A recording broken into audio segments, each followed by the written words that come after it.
أعمالنا من يهد الله فلا مضل له ويضلل فلا هادي له أشهد أن لا إله إلا الله وحده لا شريك له وأشهد أن محمدا عبده ورسوله الذي لا نبي بعده يا أيها الذين آمنوا اتقوا الله حق تقاته ولا تموتن إلا وأنتم مسلمون يا أيها الناس اتقوا ربكم الذي خلقكم من نفس واحدة وخلق منها زوجها وبث منهما رجالا كثيرا ونساء واتقوا الله الذي تساءلون به والأرحام إن الله كان عليكم رقيبا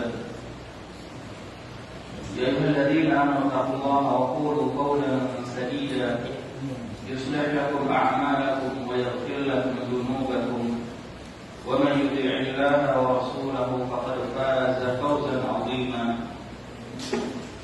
وقال النبي صلى الله عليه وسلم إن أصدق الحديث كتاب الله وخير الحديث حديث محمد صلى الله عليه وسلم وشر الأمور محدثاتها وكل محدثة بدعة وكل بدعة ضلالة وكل ضلالة في النار وبعد. أيها الإخوة رحمني ورحمكم الله. Alhamdulillah kita bisa berjumpa kembali di masjid yang semoga Allah berkahi ini dalam rangka menuntut ilmu. Dan sekarang kita akan membahas berkaitan dipersingkat, dipadatkan. Jadi tiga-tiga nanti kita sudah masuk materi, tiga-tiga materi yang dibahas. Jadi daurah itu nggak bisa tergantung baru mukadimah aja tahu-tahu selesai aja. Nggak bisa daurah itu harus mengejar materi. Dan untuk mempersingkat waktu, karena di pagi hari ini hari-hari yang urgent bagi santri, ini harus lebih cepat karena konsentrasi juga tidak bisa fokus terus-menerus, mungkin belum terbiasa. Anak akan membacakan dari kitab Umdatul Ahkam dengan syaratnya, yakni Mawridul Afham fi Syarh Umdatul Ahkam karya Syekh Abdullah bin Shalih Al-Fauzan. Kitab ini yang anak punya aslinya 4 jilid, tapi kita hanya bahas berkaitan kitab usia. Baik. Sebelum masuk ke materi hadis, Syekh Abdullah bin Shalih Al-Fauzan membawakan berkaitan dengan definisi-definisi awal dari kitab usia. Sebagaimana pada umumnya yang sudah pelajari di kelas bagi sebagiannya, as-siyam lughatan al-imsak. Puasa secara bahasa artinya al-imsak.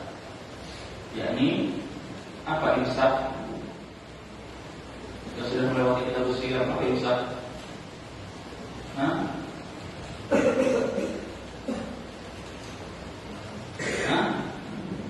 Apa?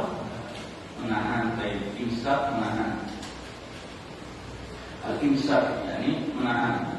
Nah, secara syar'an al-imsaku biniyatin 'anil muftirati min syakhsin makhsusin fi waqtin makhsusin. Secara syariat, siap berpuasa adalah menahan dengan niat an al-muftirat, dari hal-hal yang membatalkan, jadi menahan diri dari hal-hal yang membatalkan. Min syakhsin makhsusin, yang dilakukan oleh orang tertentu, jadi tidak semua orang wajib berpuasa. Ada klasifikasinya. Di waktu maksusin, dan waktunya pun khusus tertentu. Sebagaimana telah kita ketahui, orang tertentu maksudnya adalah yang terkena beban taklif syariat. Jadi anak-anak tidak diwajibkan berpuasa, orang sakit tidak diwajibkan berpuasa, orang safar tidak wajib berpuasa.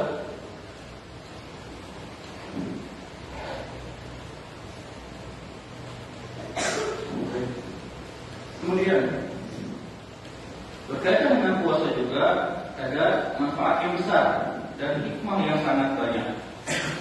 Syaikhullah mengatakan di antara manfaat dan hikmah dari puasa, an-siyama min akbaril 'amli 'ala taqwallah ta'ala.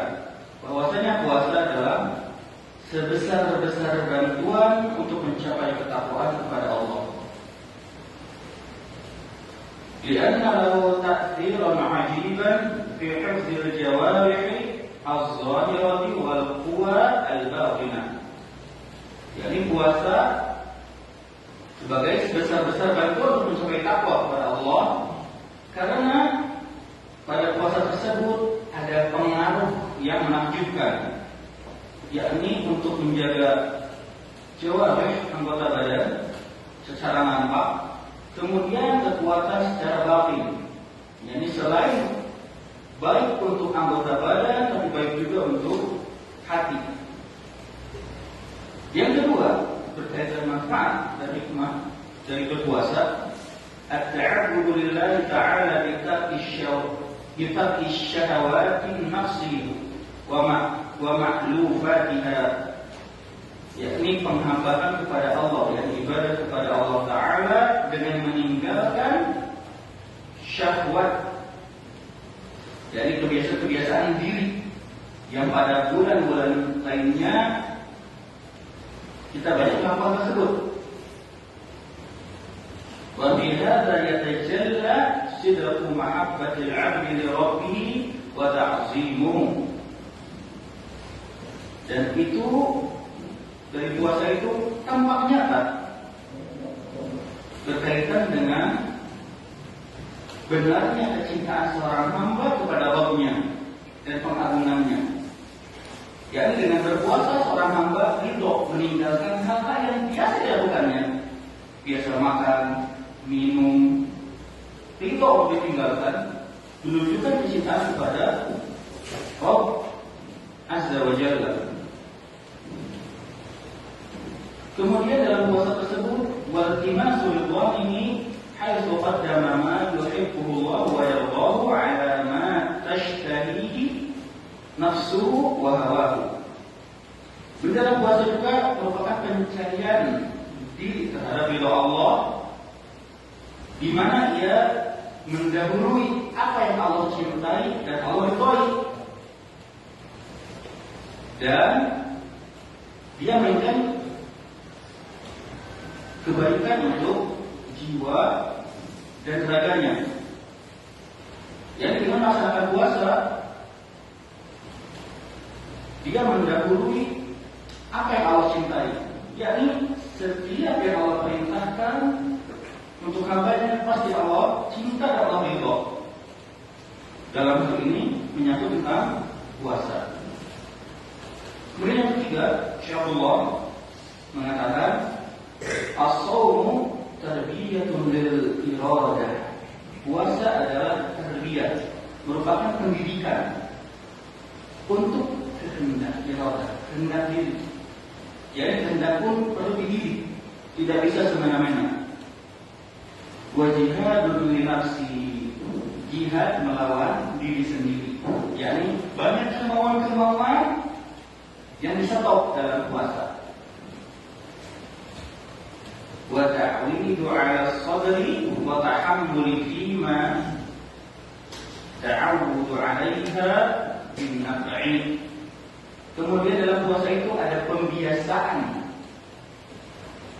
yakni pembiasaan untuk bersabar menanggung sesuatu yang kembali membawa manfaat bagi jiwa. Jadi dengan puasa kita harus bersabar, berlatih untuk bersabar.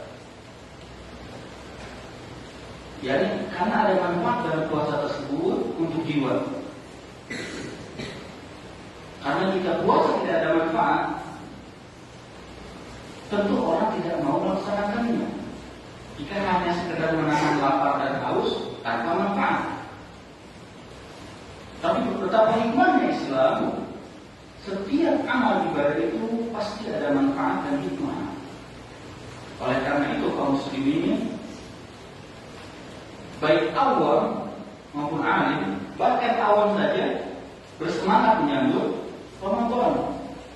Karena ada hikmahnya, ada manfaatnya dari berbagai segi. Baik untuk diri sendiri, kesehatan, orang awam memandang hal itu, perekonomian, karena ada hal khusus ketika Ramadan. Kalau kita lihat di luar sana, orang menyambut Ramadan itu pasti ada yang dikhususkan, baik dari makanan, tradisi-tradisi khusus yang hanya ada pada Ramadan. Apalagi anak-anak paling heboh. Kemudian yang keempat, Syekh Abdullah mengatakan, "Fi shaum fawaidun shihhiyatun 'azimatun." Dalam puasa ada manfaat kesehatan yang luar biasa. Fahuwa yutahhirul badan minal akhlaqi kesehatan serta kekuatan. Wa dzalika bitartibi awqatil wajibat, yakni dengan mengatur waktu-waktu makan. Wa irahati jihazil hadmi muddatan muayyanatan, memberi istirahat pada sistem pencernaan dalam jangka tertentu. Ini kata Syekh Abdullah, puasa itu memberi istirahat pada sistem pencernaan dalam jangka tertentu, jangka waktu yang ditentukan, yakni istirahat pada siang hari. Yakni badan tidak terus ngegiling terus makanan gitu. Karena banyak makan, otomatis sistem pencernaan terus beroperasi. Kama syahida bidzalika al-atibba wal muhtassun, sebagaimana yang disampaikan oleh dokter-dokter ahli tentang puasa itu, yakni mengistirahatkan sistem pencernaan. Fa'alatu maqdahum bisiyam, sehingga mereka mengobati pasien dengan puasa. Hal yang biasa ketika dokter ingin mengecek pasien itu disuruh puasa dulu, tes darah contohnya. Orang nggak boleh tes darah habis makan besar, harus puasa dulu. Makanya biasanya tes darah itu kalau dilakukan pagi-pagi, malamnya nggak boleh makan. Dari malam ada jangka waktu tertentu harus istirahatkan dulu sistem pencernaannya. Qad thabata fi siyam Ramadan fadailun 'azimatun. Telah tetap berkaitan dengan puasa Ramadan itu ada fadilah yang agung. Dalat 'alaiha an-nusus sahihatu, yang di situ disampaikan dalil nas-nas yang sahih, wa bihi min jazilil ajri wa 'azimit thawabi ma law tasawwaratu nafsu shaimatun la tarat farhan. Dalam puasa tersebut terdapat pahala yang melimpah, wa 'azimit thawab, dan ganjaran yang agung, ma law tasawwaratu nafsu shaimatun la tarat farhan.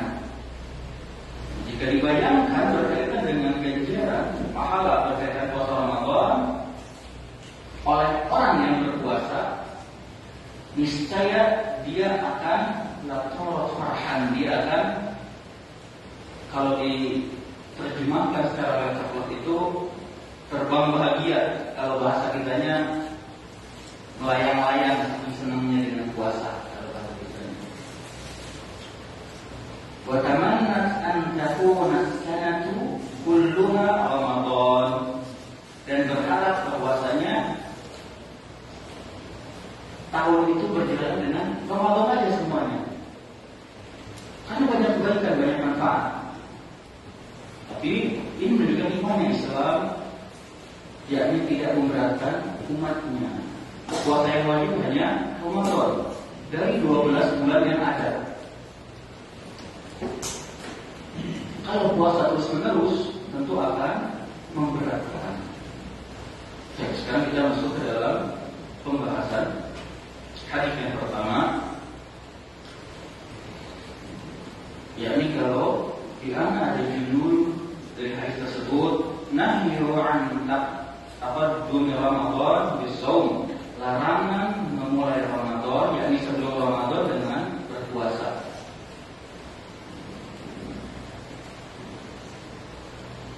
Baca.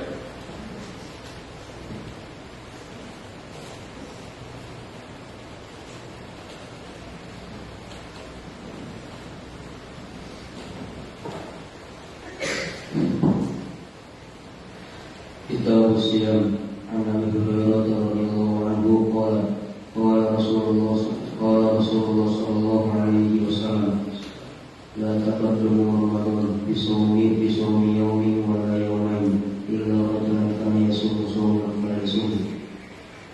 Hadis yang pertama dari Abi Hurairah radhiyallahu anhu, beliau berkata bahwasanya Rasulullah sallallahu alaihi wasallam bersabda, la taqaddamu Ramadan bisawmi yawmin.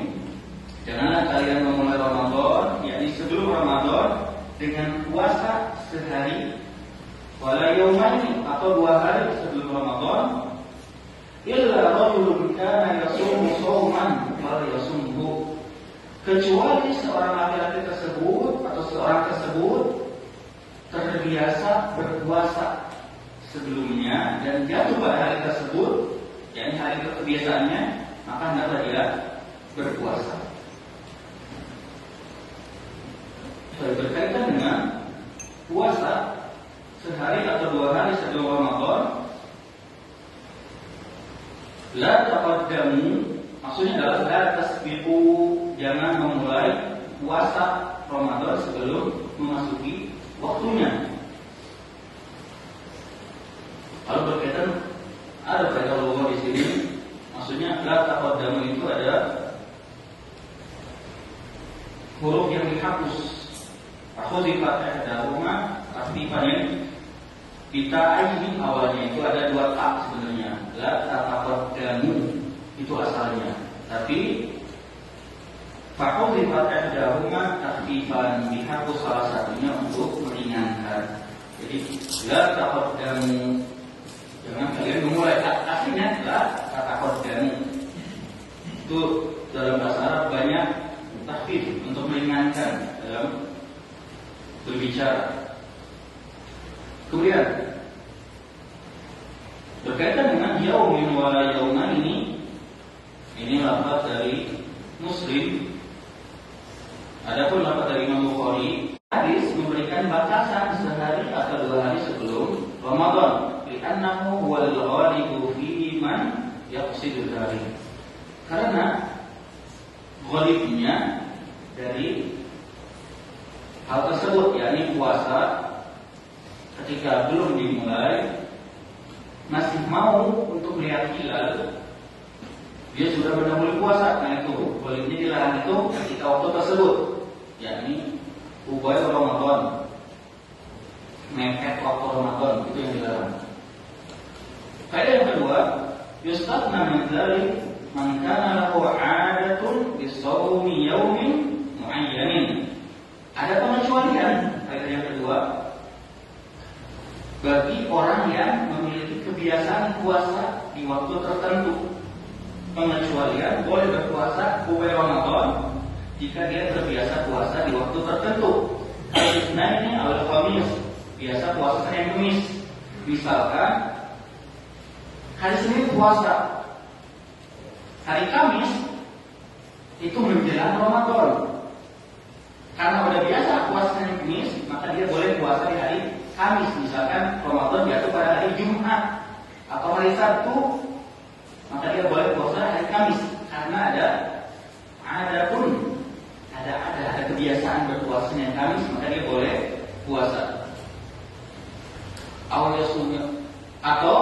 yasumu yauman wa yuftiru yauman, atau dia biasa puasa Daud, puasa sehari berpuasa sehari.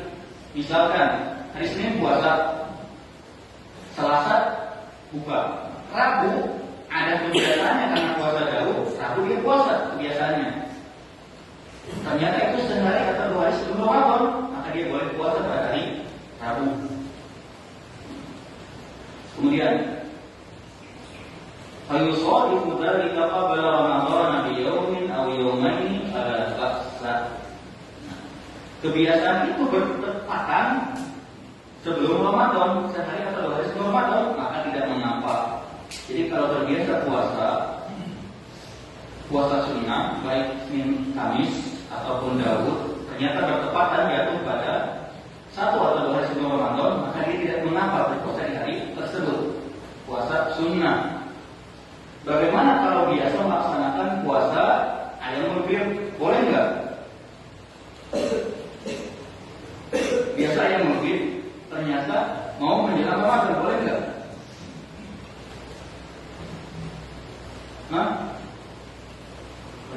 Dites konsentrasinya. Biasa Ayyamul Bid, kemudian dia berpuasa 1 atau 2 hari sebelum Ramadan, boleh nggak?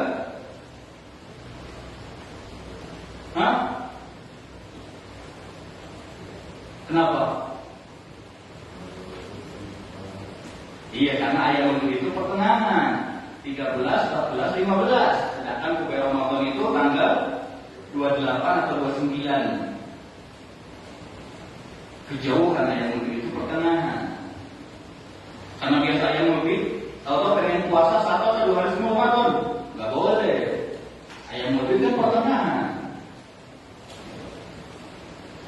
Dan kemudian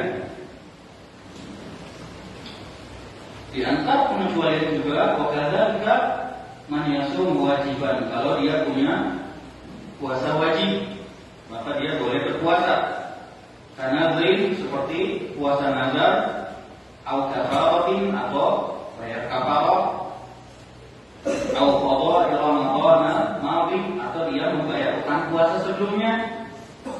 Ternyata belum sempat dibayar sampai kubayar Ramadan, maka dia puasa di hari tersebut. Aqulu dzalika jaiz, dan itu semua dibolehkan berpuasa. Lianna laisa min taqaddumi Ramadana bisyam, karena itu bukan mendahului Ramadan dengan puasa sehari atau 2 hari sebelumnya. Yakni yang pertama ada kebiasaan puasa sunnah. Yang kedua ada utang puasa, nazar, kafarah atau qada. Kemudian yang ketiga, Syekh mengatakan bahasa ulama an hikmati hadzal nahi. Para ulama membahas berkaitan dengan hikmah larangan ini, yakni larangan berpuasa sehari atau 2 hari sebelum Ramadan.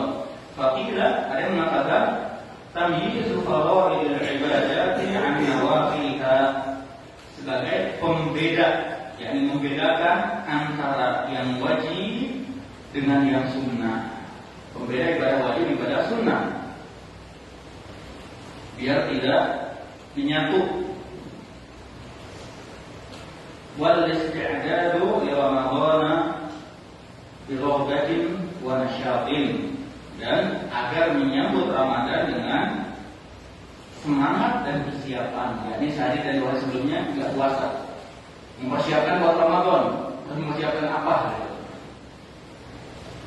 Wakila, ada yang mengatakan di anak masyami mu'allaqun bi ru'yatil hilal. Ada yang mengatakan kenapa nggak boleh puasa sehari atau 2 hari sebelumnya?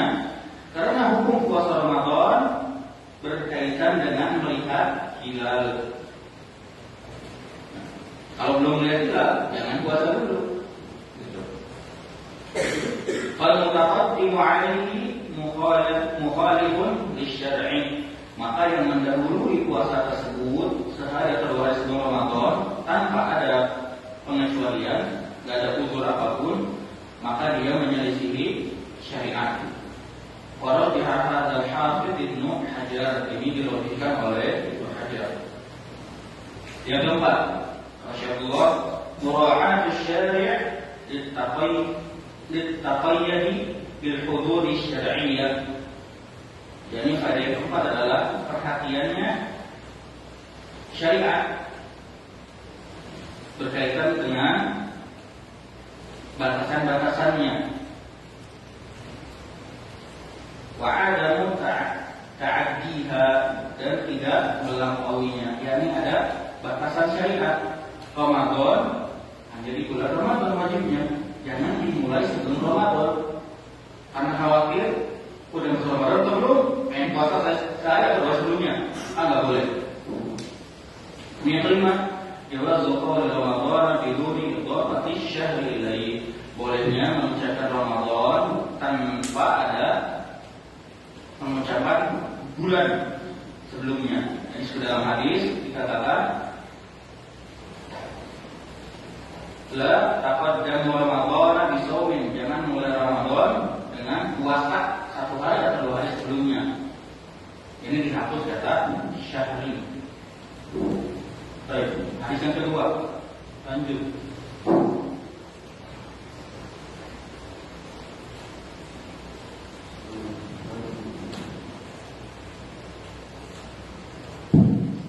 عن عبد الله بن عمر رضي الله عنهما قال سمعت رسول الله صلى الله عليه وسلم يقول إذا رأيتموه فصوموا وإذا رأيتموه فأفطروا فإن غم عليكم فقدروا له. Baik, hadis yang kedua diberikan oleh Syaikhullah adalah ta'liqus shaum wal fitr bil ru'yah. Ini mengaitkan puasa dan berbuka maksudnya Idul Fitri dengan melihat. Maksudnya melihat hilal. Abdullah bin Umar radhiyallahu anhu kata Abdullah bin Umar semoga keduanya, qala sami'tu Rasulullah sallallahu alaihi wasallam, aku mendengar Rasulullah SAW bersabda, idza ra'aitumuhu fasumu, jika kalian melihatnya maka berpuasa, yakni melihat hilal. Wa idza ra'aitumuhu fa'aftiru, dan jika kalian melihatnya maka berbukalah, maksudnya Idul Fitri. Al-Nuhuma alaikum faqduru lahu, maka jika tertutupi awan, maka perkirakan hitungannya, jadi digenapkan hitungan bulan. Baik, berkaitan dengan idza ra'aitumuhu, di sini ada hak dhamir yang tidak ada sebelumnya, kaitan sebelumnya, tapi itu hal yang mafhum yang difahami. Maksudnya adalah hilal. Sebelum mengatakan ad-dhamiru a'id ila mafhumi min as-siyaq. Dhamir itu kembali kepada hal yang sudah diketahui dari siyaq kalimat. Ini maksudnya adalah hilal. Contoh lain di surah Al-Qadar, inna anzalnahu fi lailatul qadar. Di sini ada dhamir yang enggak ada kembalinya kemana? Tapi itu sudah mafhum, yang diturunkan pada Lailatul Qadar adalah Al-Quran. Kemudian fa'in humma, berkaitan dengan fa'in humma bidhamil ghaib mu'jamah wa tasydidil mim, ay sudirul hilal wa ghuttiya bi ghaibin aw qatarin wa nahwi dzalik. Maksudnya adalah sudirul hilal, hilal itu tertutup, ghuttiya bi ghaibin, terhalang awan, atau qatarin, terhalang kabut, atau yang selainnya. Yang selainnya maksudnya bisa jadi hilal tidak terlihat karena ada asap. Asapnya bukan bakar-bakaran kecil. Saya pernah terjadi di Sumatera Utara, karena pembakaran lahan, asapnya tebal sampai ke negeri tetangga. Nah, hilal juga nggak kelihatan kalau asap tebal seperti itu. Jika tertutup dengan hal tersebut, maka faqdiru atau faqduru lahu bidhammid dal wa kasriha au kasriha. Jadi boleh dhamma, boleh bisa faqduru, bisa faqdiru. Ai ablighuhu qadrahu, maksudnya adalah sempurnakan bilangannya, wa huwa tamamu 30 yauman, yakni dijadikan bulan tersebut 30 hari kalau hilal tidak terlihat. Bidalil riwayat Muslim, dengan dalil riwayat Muslim, fa in ughmiya 'alaikum faqaduru lahu talatin. Jika tertutup bagi kalian, maka genapkan menjadi 30 hari. Sebelum Ramadan sekarang kita di bulan apa? Sya'ban. Berarti lihat hilal itu di hari ke 29. Jika tidak terlihat, kata pemerintah yang punya alat-alat menetapkan orang di berbagai tempat yang tinggi, ternyata hilal tidak kelihatan, maka berdasarkan hadis ini dikatakan faqadiru atau faqaduru lahu talatin, maka Sya'ban digunakan menjadi 30 hari. Adapun riwayat Bukhari yang lainnya, akmilul iddata talatin, maka sempurnakanlah bilangan, ini bilangan bulan menjadi 30 hari. Baik. Ada penjelasan lain, tafsir lain dari sebagian ulama mengatakan lahu disempitkan, jadi dipilih waktu yang paling pendek, jadi kan 29 hari. Tapi ini keliru. Dan yang sahih adalah yang pertama, yakni digenapkan menjadi 30 hari berdasarkan hadis-hadis yang telah disampaikan. Baik, faedahnya dari hadis ini yang pertama, wujub usia Ramadan merasa batas ru'yatul hilal ini. Wajibnya puasa Ramadan jika telah ditetapkannya hilal, telah melihat hilal, maka wajib puasa. Wujubul fitri idza thabata ru'yatu hilal Syawal, dan wajibnya berbuka yang Idul Fitri jika telah tetap hilal pada bulan Syawal.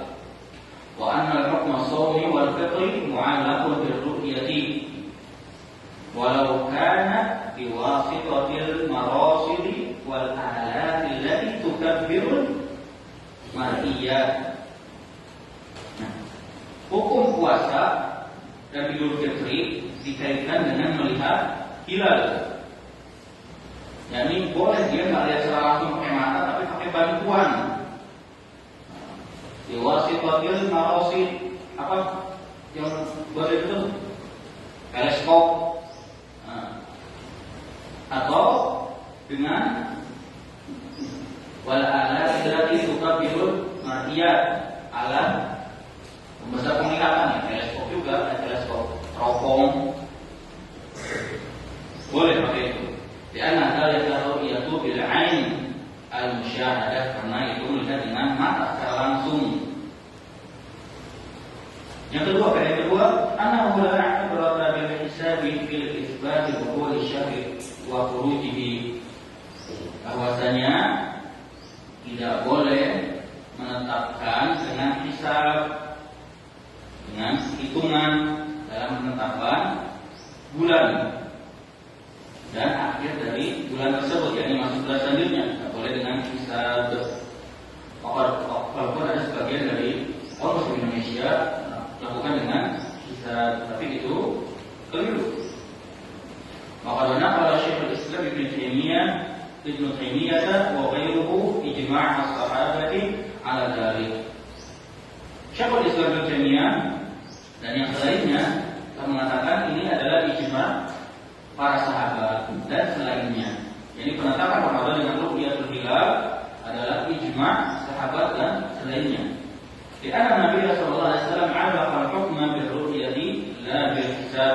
Karena Nabi sallallahu alaihi wasallam mengaitkan hukum Ramadan dan Idul Fitri dengan melihat hilal, bukan dengan perhitungan bulan, bukan dengan hisab. Waru'yatu yudrikuhal khas wal 'am, dan melihat hilal itu dapat dipahami oleh orang yang khusus atau orang secara umum.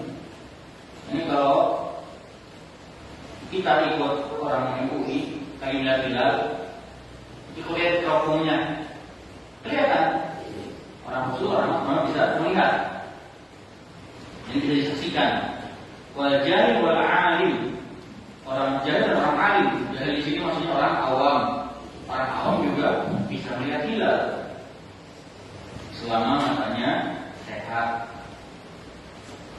Wa hadza min rahmatillah ta'ala bi 'ibadihi. Ini adalah rahmat Allah Ta'ala kepada hambanya. Wa taysirihi 'alaihim, dan kemudahan untuk hambanya. Ya, ini semuanya sama ditetapkan Ramadan dengan melihat hilal, tidak ada pembeda. Kalau orang alim pakai hilal, orang awam terserah dia mau kapan. Saya terus sebelumnya puasa boleh. Nah ini keliru. Ya. Kemudian yang ketiga, ana wa idrakumma ila Ramadhan wa sukira lailata 30 bi ghaimin aw qatarin anahu tukmalu 'iddatu Sya'ban 30 yawman. Baik, yang kedua, jika hilal terhalang, hilal Ramadan terhalang pada hari ke-30, yakni hari ke-29 masuk ke malam ke-30. Ini pada malam ke-9 terhalang awan atau kabut atau yang selainnya, maka genapkan bulan Sya'ban menjadi 30 hari. Wala yusamu yaumun fil lailah. Maka dia tidak boleh puasa pada malam itu, yakni pada hari ke-29. Wa yakunu ma'na qawli faqduru lahu. Ini berkaitan dengan makna faqduru lahu ay qadru 'adad asy-syahri. Ini hitungan bilangan bulan. Akan milu Sya'ban 30 yauman, dan sempurnakan. Maka sempurnakanlah kalian bulan Sya'ban menjadi 30 hari. Dan di Indonesia sering puasa itu terjadi ketika melihat hilal tertutup, maka digenapkan 30 hari. Bukan tidak pernah, tapi sering. Apalagi kita kalau bertepatan dengan musim hujan, itu tertutup awan. Beberapa tahun sebelumnya seperti itu digenapkan.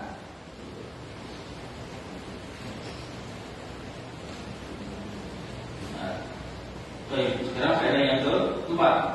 Ana idza umma hilal syawalin lailata 30 min Ramadan bi ghaimin aw qadarin, ainahu yajibu ikmal Ramadan 30 yawman. Jika tertutup hilal untuk bulan Syawal, yakni bulan Ramadan, hari ke-29 malam ke-30, hilal untuk bulan Syawal tertutup baik dengan awan dan kabut selainnya, maka wajib menyempurnakan Ramadan menjadi 30 hari. Kemudian yang kelima, ana la yajibu shaumu 'ala al-ba'id 'an makan ru'yati idza talafatil maqali'. Nah, ini faedah.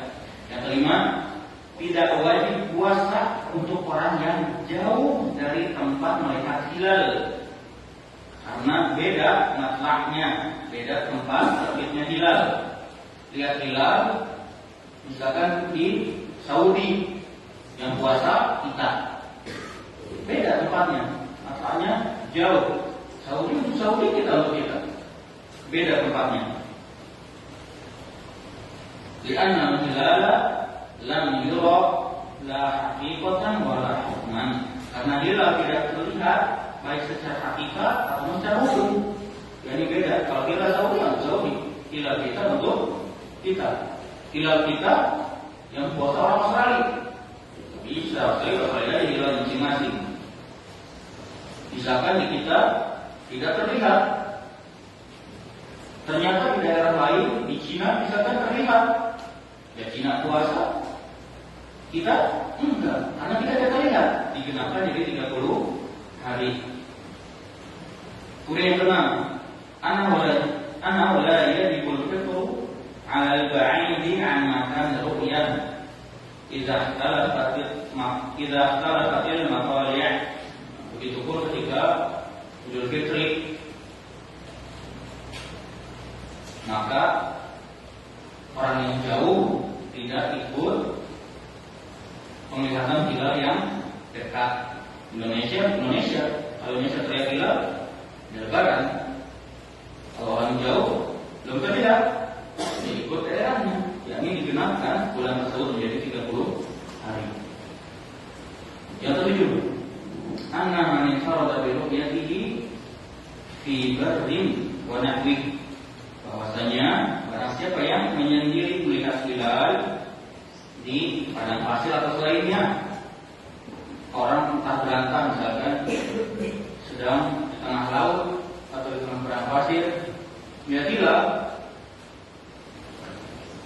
lazimah beramal bil muqtadah ru'yatihi, maka dia wajib beramal sesuai dengan penglihatannya.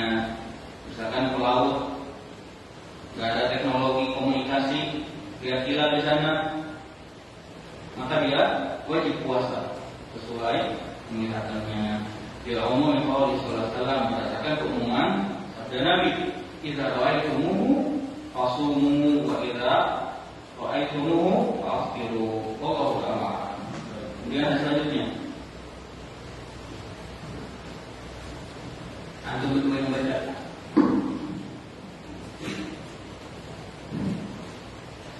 Anas bin Malik radhiyallahu anhu qala Rasulullah sallallahu alaihi wasallam tasahharu fa inna fis sahuri barakah.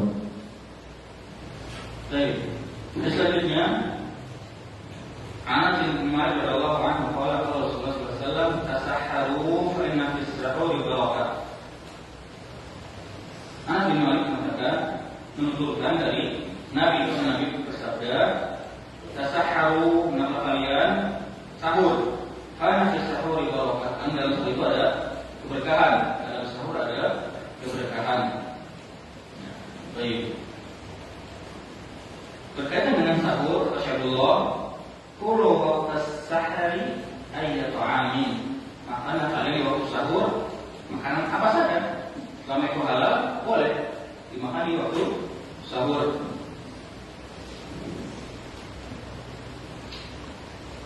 Mungkin sekali waktunya ya. Masih banyak yang harus dibahas.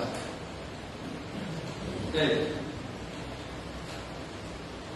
Jadi makan sahur itu ada keberkahan. Yang dimakan ya apa saja yang ada. Tidak memaksakan diri, tidak boleh memaksakan diri.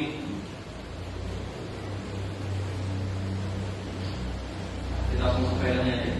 Sambil sedikit bahas berkaitan hadisnya. Faedah yang pertama berkaitan hadis ini, yakni perintah untuk sahur, karena dalam sahur ada keberkahan. An-nasrima ma'murun bis-suhur, bahwasanya orang yang berpuasa itu diperintahkan untuk melakukan sahur. Karena fihi khairan katsiran wa barakatan 'azimatan diniyatan wa dunyawiyatan. Karena dalam sahur itu ada kebaikan yang banyak dan keberkahan yang agung, baik secara agama ataupun secara duniawi. Bahwa mimma taslat bihi hadhil ummah, yakni sahur itu dikhususkan untuk umat ini. Wa dzikru Rasulullah lil barakati min babil haddi ala sahuri wa targhib fihi. Dan penyebutan oleh Nabi berkaitan keberkahan dalam sahur ini dalam rangka mendorong umat agar melakukan sahur dan memotivasi diri untuk melakukan sahur karena ada keberkahan dalam sahur.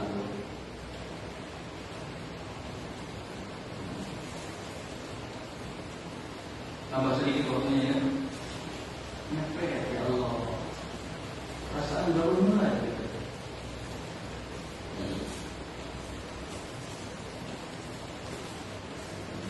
Baik. Lanjut, faedah yang kedua, anak bis-suhuri barakatan diniyatan wa dunyawiyatan. Faedah kedua, dalam sahur itu ada keberkahan secara agama maupun duniawi. Faedah kita ambil Nabi SAW wal ihtida'u bih, yakni melaksanakan sahur dalam rangka melaksanakan perintah Nabi dan meneladani Nabi. Kenapa sahur? Karena melaksanakan perintah Nabi dan meneladani Nabi. Kemudian, fal mutasahhiru idza nawa bis-suhuri imtithala amri Nabi sallallahu alaihi wasallam wal iqtida'a bihi kana suhuruhu ibadatan.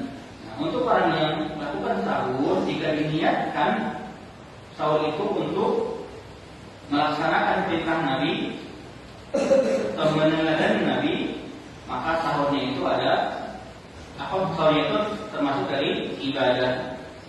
wa yahsulu lahu bihi ajrun bi hadhihi niyyah, dan dia memperoleh ganjaran dengan niatnya tersebut. Jadi nggak boleh sahur itu niatnya untuk ganjal perut. Ditemukan dulu sebagian santri itu kalau sahur makannya dimasukin, dijejel sebanyak-banyaknya. Dia kenapa makan banyak-banyak? Ganjal perut biar nggak lapar. Salah niat sahurnya nih. Jadi niat sahur itu melaksanakan perintah Nabi dan meneladani Nabi dalam rangka ibadah. Kenapa sahur ganjal perut? Nggak boleh gitu ya. Kemudian wafis sahur mukhalifatun ahlul kitab, dalam sahur itu menyelisihi ahli kitab al-Yahud wal Nasara, menyelisihi Yahudi dan Nasrani. Qala Nabi sallallahu alaihi wasallam, Nabi sallallahu alaihi wasallam bersabda, "Faslun ma baina siyamina wa siyami ahli al-kitab aklatus sahari." Perbedaan antara kita, puasa kita dengan puasa ahli kitab adalah makan sahur. Orang Yahudi dan Nasrani nggak ada sahur. Jadi sebagai pembeda, biar nggak sama kayak mereka, sahur. Walaupun dengan sedikit makanan atau seteduh air. Bahasanya panjang berbeda makanan. Lanjut lagi, faedah yang ketiga. An-nasru la yahtasu bi ta'amin muayyan. Bahwasanya melaksanakan sahur tidak terbatas dengan makanan yang ditentukan. Jadi nggak ada makanan khusus untuk sahur. Apa aja yang ada. Walaupun yang terbaik makan kurma. Kalau nggak ada, ya apa aja. Rendang boleh, ayam bakar boleh.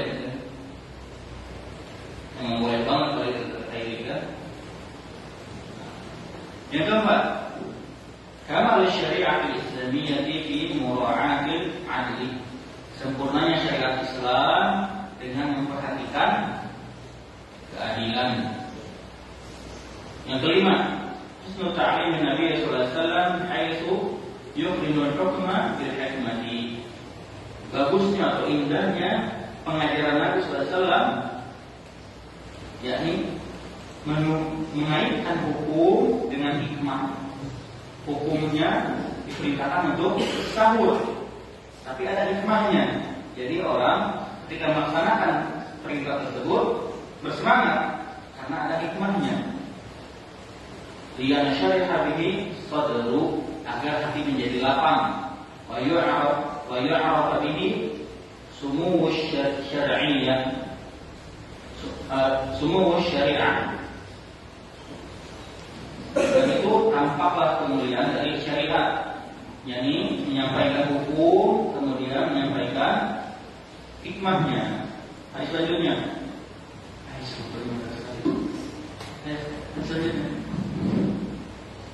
عن انس بن مالك عن زيد بن ثابت رضي الله عنهما قال تسحرنا مع رسول الله صلى الله عليه وسلم ثم قام الى الصلاه.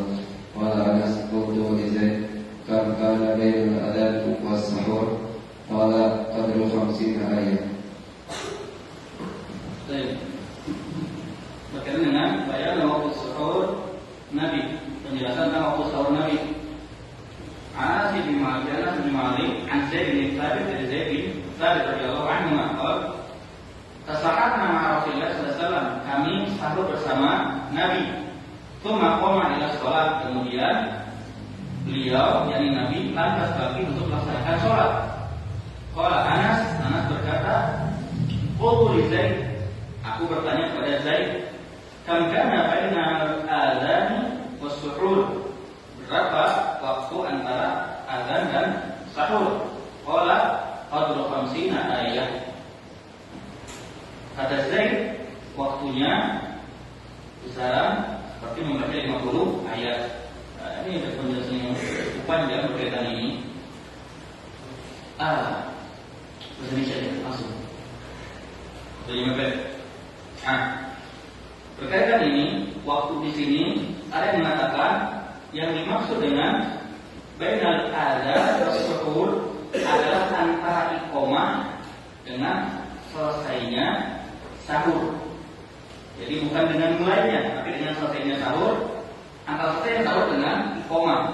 Karena dikatakan sebelumnya summa qoma ila sholat, maksudnya adzan ini adalah iqomah. Kemudian jawaban Zaid adalah Zaid Sabit seperti membaca 50 ayat. Ada riwayat lain mengatakan dan perkataan ulama lain mengatakan waktu sahur yang terbaik adalah mepet ke waktu azan, seperti membaca 50 ayat. Ada sebagian ulama mengatakan kisaran seperempat jam atau 4 jam, 15 menit. Ada yang mengatakan khumsa'ah, 1/5 jam, berarti berapa? 1/5 jam, 12 menit. Nah, itu. Jadi mepet ke azan. Tapi itu berdasarkan kebutuhan. Intinya mendekati azan waktu sahur yang terbaik.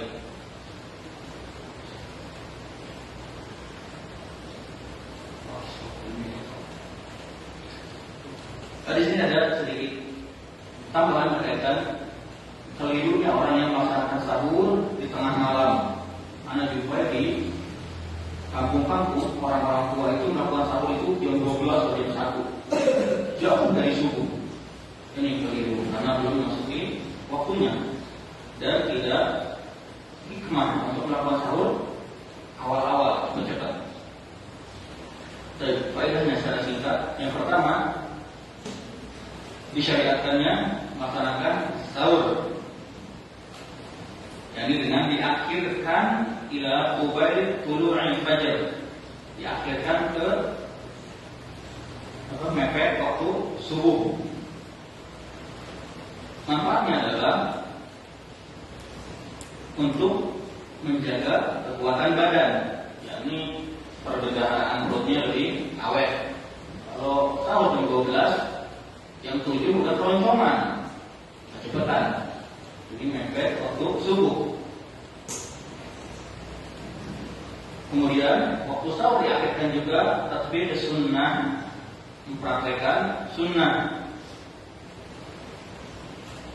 Baik, yang kedua, bahwasanya penjelasan sahur Nabi SAW dengan sholat subuh, yakni akhir sahur Nabi dengan sholat subuh dengan iqomah, seperti membaca 50 ayat.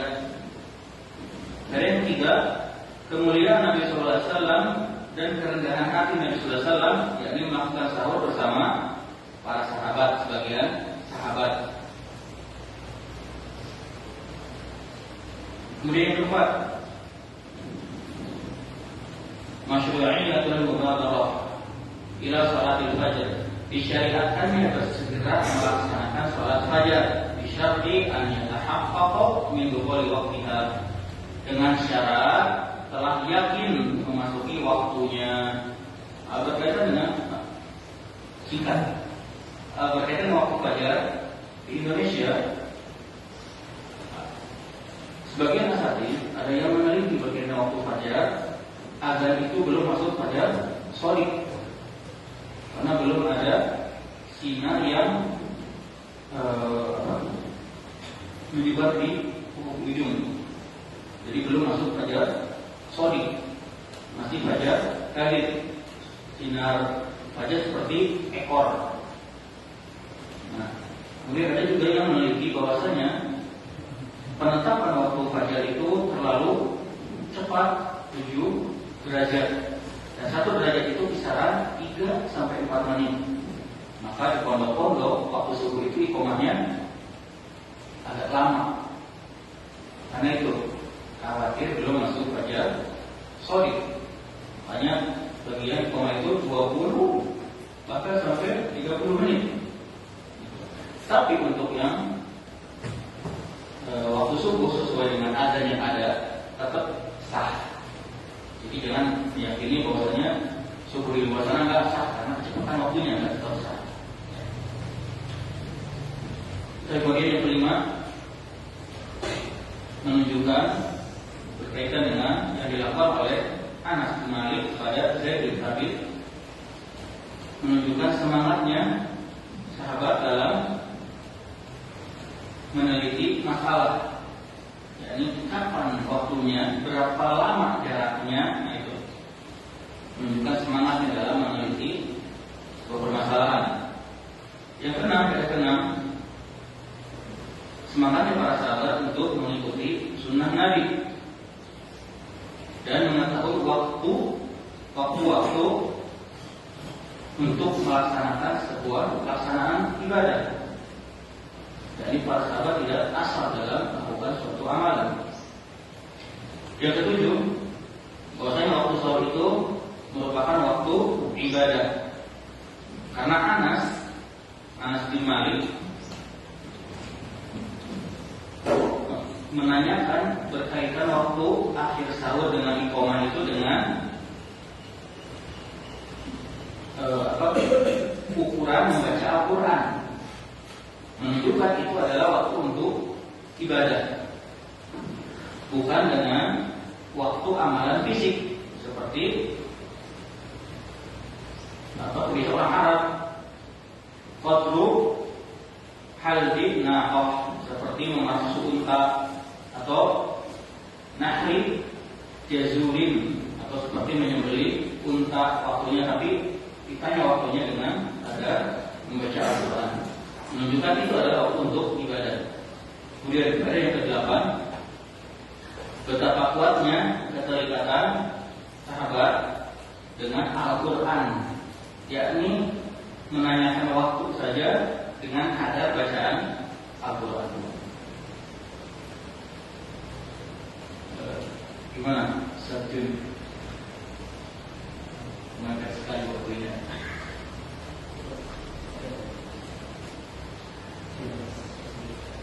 Hah? Sudah.